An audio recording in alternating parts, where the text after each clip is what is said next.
Why does your avoidant ex treat their rebound partner better than they ever did with you? These are the 6 reasons why this happens. And the first is that the relationship is new and has low stakes. The relationship is at the surface level, right? They're not expressing that deep love, which is essentially a big no-no for an avoidant because they don't want to go there.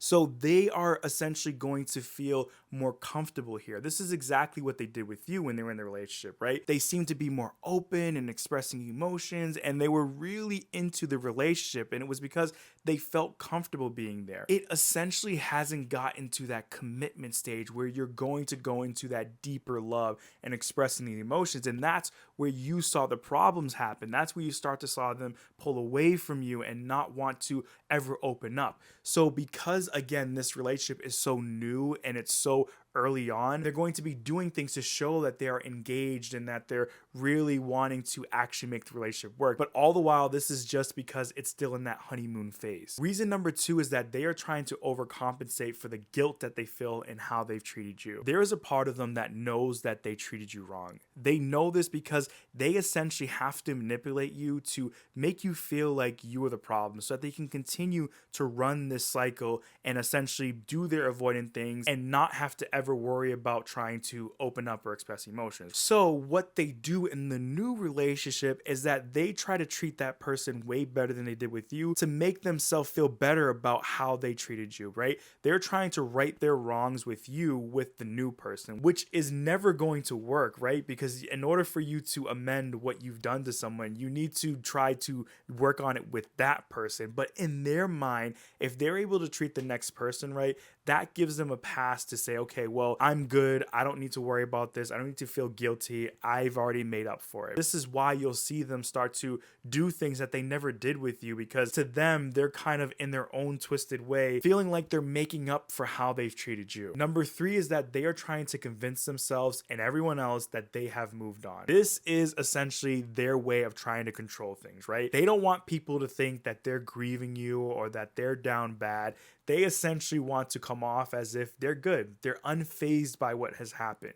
So they will essentially try to show off and make it seem like everything is fine. They are better than they ever were before. Like they try to really sell this reality and, narrative that everything's okay. So it of course is going to come off as if they're treating that person the best because this is what they're trying to portray. They try to convince themselves that they don't have to grieve the relationship, that they're fine, that everything is a-okay. But deep down, they are hurt by losing you, right? And they know that it's on them. They know that they were the reason why the relationship didn't work and they've caused it to be this way because of their attachment style. But they again want to spin the narrative and they want to avoid that reality. So of course they're going to try to portray that everything is just perfect and they are doing even better than they ever were before. Number 4 is that they are trying to rewrite the narrative. This again is where an avoidant is trying to convince everyone in themselves that they weren't the problem. They're trying to show that it was you and that everything that you've done was causing them to be this way, which is not true. Everyone around them knows that this is on them, right? Especially you, because you did everything that you possibly could to make it work. You even met them where they were at, even though it went against yourself and your beliefs and your boundaries to try to make it work. And they know that deep down. But again, it's all about the narrative. And essentially, by being in a relationship with someone that is working, that it seems like they're thriving in, that is to them proof that it was never them, right? It was always you. You were doing too much. You were too pushy. All these things that they're trying to tell themselves, they are trying to portray that to everyone else and including themselves that it was you. So this essentially to them also makes them feel good about breaking up with you or about you leaving them. They genuinely look at it as evidence to prove that they were never the problem, which is the complete opposite of what the reality is, and that is it had everything to do with them. But this essentially keeps them again from having to face that guilt and, fear that they've made a mistake in letting you go. Number 5 is that they are still in their performative stage of the relationship. Now, this is something that you went through in the beginning of the relationship as well, and they are doing the same things to that person, right?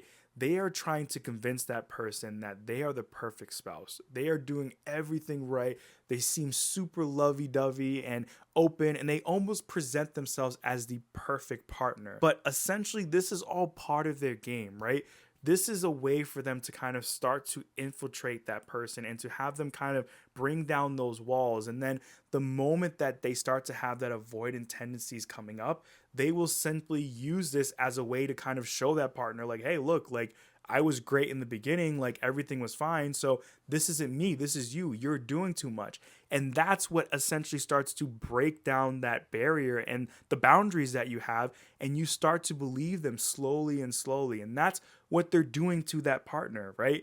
So they essentially, again, on the surface level, when you are seeing it, it looks and presents itself as if they are changed, as if they're finally opening up and expressing it. And it makes you even feel like, okay, was I the problem here? Because why are they able to do that? But again, this is exactly what they did to you. They're doing it to this partner to bring down their suspicions so that they can manipulate their partner into believing that it's them so that they don't have to ever open up and express those emotions. And number 6 is that their avoidant triggers haven't been hit yet. This is something that you are well known of at this point, right? You know what things are going to trigger them and cause them to start this avoidance cycle. And this essentially hasn't happened for 2 reasons. The first, again, is that it is brand new, so they're more willing to go deeper in the relationship and express more emotions because it's new. So they're kind of distracted by that honeymoon phases. So those normal triggers that you know would cause them to be an avoidant and to pull away from you, they're still, again, distracted in the newness of that relationship, that it doesn't bother them as much. And the second is that the rebound partner hasn't gone deep enough to start to trigger that, right? They're still in that newness of the relationship in the honeymoon phase, and that typically tends to be surface level, right? You're not tending to go really deep into the relationship and really be committed. And they haven't explored those deeper and vulnerable emotions that you have when you're in that commitment stage. So because of that, they are essentially not having those triggers happen. And it's frustrating to you at first because you will look at it and you'll see the way that they're opening up and expressing things,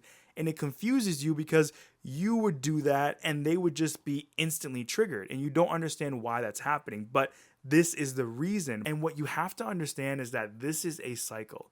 They are going to do the same exact things that they did to you to that person at some point in time.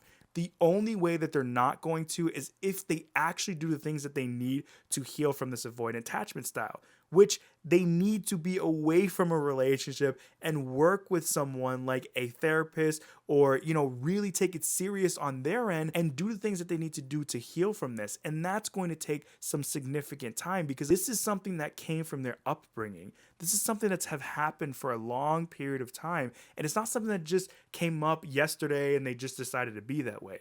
So because of this, it's going to be inevitable and you are going to see the relationship fail at some point in time. But what's most important here is for you to not be fixated on that relationship. Don't take it personally, even though it's so hard not to, because again, you love this person, you did everything that you could, and you just don't understand how somebody could do that. This is how they are. And you need to let them go and take this as a sign that they are not the ideal partner for you. They never were. And this is more than enough evidence to show you that. And it's so important for you to figure out what you need to do to process this, to heal from it and move on, because they are never going to treat you the way that you should be treated. They're going to continue this cycle until they are able to, again, figure out why they're like this and to seek help to help them through this. But that is not your responsibility, nor was it ever. But what is your responsibility is taking care of yourself and doing what is best for you. And chances are what is best for you is moving on and healing from this avoidant ex. I hope you did enjoy today's video. If you did, please make sure to hit that like button. If you're new here, make sure to subscribe, and I will see you in the next video.